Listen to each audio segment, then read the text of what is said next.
Sir मैं इस car को ठीक कर दूंगा, बदले में आप बस मेरे पापा का इलाज करवा देना। अरे वो लड़के होश में तो है? शहर के बड़े बड़े मैकेनिक हार मान चुके हैं, तू क्या कर लेगा बे? सर मुझे बस एक मौका दीजिए, अगर मैं ठीक नहीं कर पाया तो खुद चला जाऊंगा। ठीक है, अगर तूने इसे ठीक कर दिया तो मैं तुझे 100 करोड़ दूंगा, ये मेरा वादा है। जब एक कूड़ा बिनने वाले बच्चे ने कहा मैं इस कार को ठीक कर सकता हूं, तो वहां खड़े बड़े बड़े मैकेनिक और भीड़ ने उसका खूब मजाक बनाया। कार मालिक ने मजाक में 100 करोड़ देने का वादा कर दिया, लेकिन उस लड़के ने जो किया उसे देख सब दंग रह गए। आखिर वो लड़का कौन था? उसने कार को कैसे ठीक कर दिया? और क्या उसे 100 करोड़ रुपए मिले? शहर की सबसे बड़ी और सबसे महंगी सड़क, जहां रोज लाखों की कारें फर्राटा भरती थीं, जहां एक एक मिनट की कीमत करोड़ों में आंकी जाती थी, उसी सड़क के किनारे कूड़े के ढेर के पास एक 12 साल का बच्चा रहता था। नाम था अमन और काम कूड़ा बीनना। अमन के कपड़े हमेशा फटे रहते थे, पैरों में चप्पल नहीं सिर्फ जख्म थे। लोग उसे देखकर रास्ता बदल लेते थे।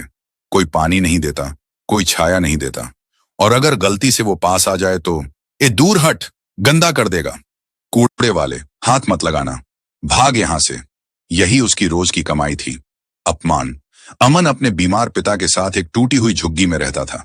मां बचपन में ही चल बसी थी। पिता कभी एक छोटे गैरेज में हेल्पर थे, लेकिन एक हादसे ने उनकी कमर तोड़ दी। अब पिता बिस्तर से उठ भी नहीं सकते थे।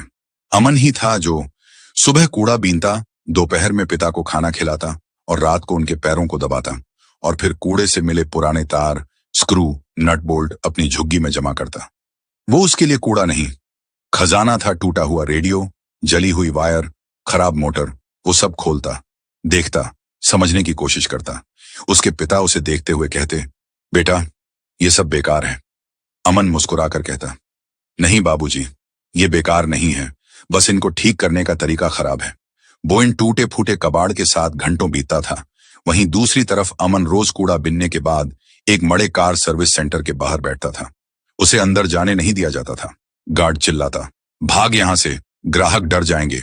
लेकिन अमन दूर खड़ा होकर मैकेनिक के हाथ देखता, उनके औजार गिनता, उनकी बातें सुनता, उनके झगड़े समझता। कभी कभी टूटे पार्ट्स कूड़े में फेंक दिए जाते, अमन उन्हें उठा लेता और रात को झुग्गी में उन्हें खोलता, जोड़ता, फिर से तोड़ता।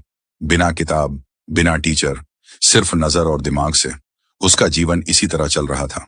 एक दिन दोपहर के करीब 3 बजे शहर की वही सबसे महंगी सड़क पर एक काली रंग की सुपर लग्जरी कार अचानक झटके से रुक गई।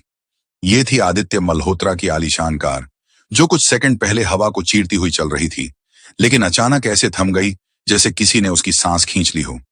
ड्राइवर ने घबराकर चाबी घुमाई। इंजन ने एक बार कराहने की कोशिश की, फिर चुप, दूसरी बार, तीसरी बार, पर सिर्फ सन्नाटा। ड्राइवर ने डरते हुए कहा, सर कार स्टार्ट नहीं हो रही है। आदित्य ने शीशे के बाहर देखा। लोग रुकने लगे थे। सबकी नजरें इस कार पर टिक गई थीं, क्योंकि ये कार दुनिया की सबसे महंगी कार थी, रोल्स रॉयस करीब 250 करोड़ की। आदित्य मल्होत्रा के सीने में कुछ बैठने लगा। नहीं, आज नहीं, वो बुदबुदाए। आदित्य फोन घुमाते हैं और शहर के सबसे बड़े इंजीनियर्स की फौज वहां पहुंच जाती है। बड़े बड़े लैपटॉप कार से जोड़े जाते हैं, स्कैनिंग शुरू होती है, विदेशी मशीनों से जांच की जाती है। 1 घंटा बीत जाता है, पर कार टस से मस नहीं होती। मुख्य इंजीनियर पसीना पोंछते हुए कहता है, सर इसका ECU लॉक हो गया है, सेंसर में कोई ऐसी खराबी है जो समझ नहीं आ रही। हमें इसे वर्कशॉप ले जाना होगा, पुर्जे विदेश से आएंगे, इसमें कम से कम 3 दिन लगेंगे। आदित्य मल्होत्रा दहादते हैं, 3 दिन? पागल हो गए हो क्या? मुझे अगले 40 मिनट में मीटिंग में होना है। अगर ये कार शुरू नहीं हुई तो मैं तुम सबकी नौकरियां खा जाऊंगा। कोई भी मैकेनिक लाओ, जो पैसा मांगता है वो दो, पर मुझे ये कार अभी चलती हुई चाहिए। मैकेनिक एक बार फिर से कोशिश करते हैं। कोई कार के अंदर झुका, कोई बाहर खड़ा सोचता रहा था। कुछ देर बाद सब फिर से सिर हिलने लगे। एक ने कहा, समझ नहीं आ रहा, सब ठीक लग रहा है, लेकिन ये चल क्यों नहीं रही? आदित्य का गुस्सा अब डर में बदलने लगा, और डर जब बड़े आदमी को पकड़ता है तो वो चुप नहीं रहता। उन्होंने चिल्लाकर कहा, किसी को भी बुलाओ, जो भी इस शहर में गाड़ी ठीक कर सकता है, लेकिन मुझे ये गाड़ी अभी ठीक चाहिए। थोड़ी ही देर में और मैकेनिक आने लगे, कोई तेल से सने हाथों वाला, कोई महंगे औजारों के साथ, कोई खुद को एक्सपर्ट बताता हुआ। हर कोई झुकता है, गाड़ी को ध्यान से देखता है, छूता, क्या खराबी है समझने की कोशिश करता है। कुछ देर कोशिश करने के बाद पीछे हट जाता। किसी ने कहा, यह गाड़ी आम नहीं है, किसी ने कहा, सड़क पर इसे छेड़ना ठीक नहीं। किसी ने चुपचाप हाथ खड़े कर दिए। आदित्य की नजर बार बार आसमान की तरफ जाती, फिर घड़ी पर। समय जैसे जानबूझकर तेज चल रहा था। उनके चेहरे से रंग उड़ चुका था, क्योंकि अगर आज वो मीटिंग नहीं पहुंचे तो सालों की मेहनत मिट्टी में मिल जाएगी। उसी सड़क के किनारे थोड़ा दूर कूड़े के ढेर के पास एक बच्चा खड़ा था। फटे कपड़े, धूल से सना चेहरा, हाथों में कट के निशान। वो चुप था, बहुत चुप, लेकिन उसकी आंखें कार से हट ही नहीं रही थीं। लोग उसे धक्का दे रहे थे। हट यहां से, दूर रह, गंदा कर देगा। वो हर बार पीछे हट जाता, लेकिन उसकी नजर फिर उसी जगह लौट आती, कार पर। आखिरकार जब हर आवाज थक गई, जब हर हाथ हार गया, जब आदित्य सड़क पर टहलते हुए अपने ही बाल नोचने लगे, तभी उस बच्चे की आवाज आई, धीमी, डरी हुई, लेकिन साफ। साहब, अगर आप कहें तो मैं इसे ठीक कर सकता हूं। एक पल को लगा किसी ने मजाक कर दिया, फिर हंसी आई, कड़वी, बेइज्जती से भरी। किसी ने कहा, कूड़ा बिनने वाला कार ठीक करेगा। आदित्य ने उसकी तरफ देखा, नजर में नफरत और घिन थी। उन्होंने कहा, तेरी औकात है इस गाड़ी को छूने की? यहां बड़े बड़े लोग फेल हो गए, तू क्या कर लेगा? भाग यहां से। सिक्योरिटी ने उसे धक्का दिया। बच्चा लड़खड़ाया, लेकिन गिरा नहीं। उसने सिर झुकाया, फिर बहुत धीरे से बोला, साहब, एक मौका दे दीजिए। अगर नहीं हुआ तो मैं खुद चला जाऊंगा। सड़क पर सन्नाटा छा गया। आदित्य मल्होत्रा के शब्द हवा में तैर रहे थे।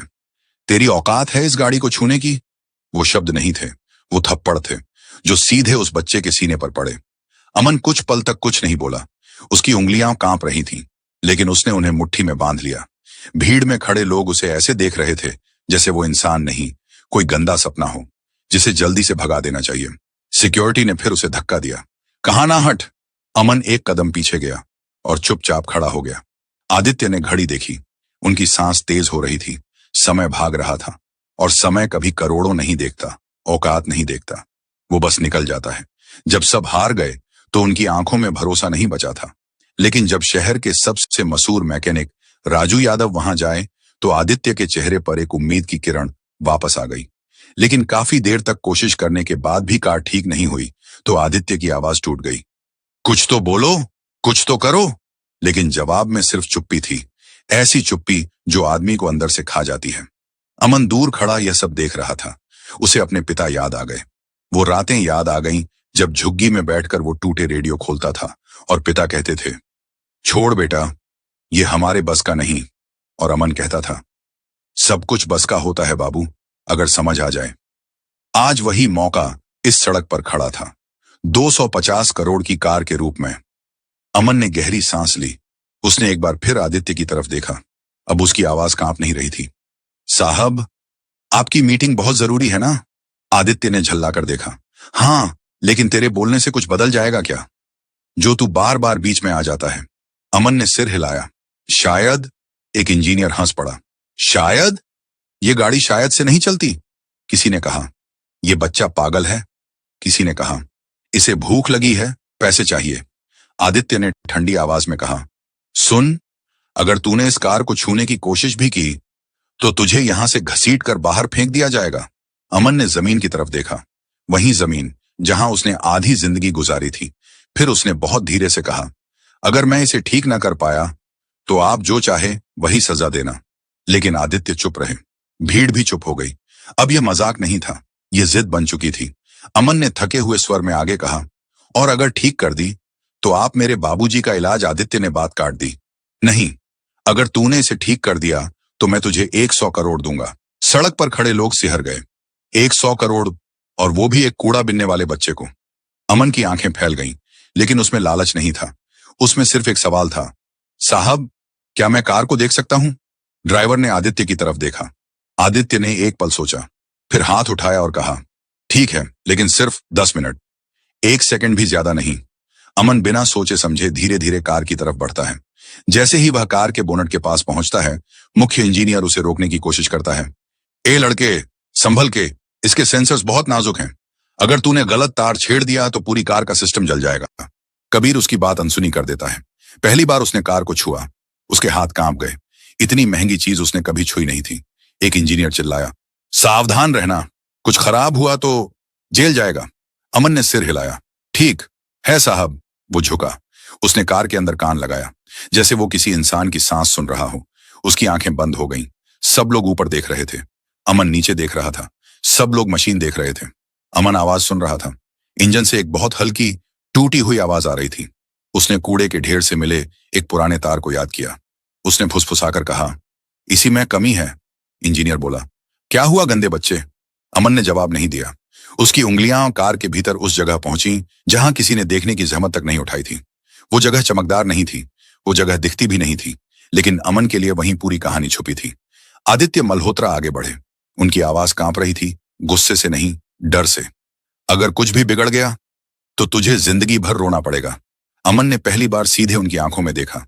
वो नजर माफी की नहीं थी, वो नजर याचना की भी नहीं थी, वो नजर यकीन की थी।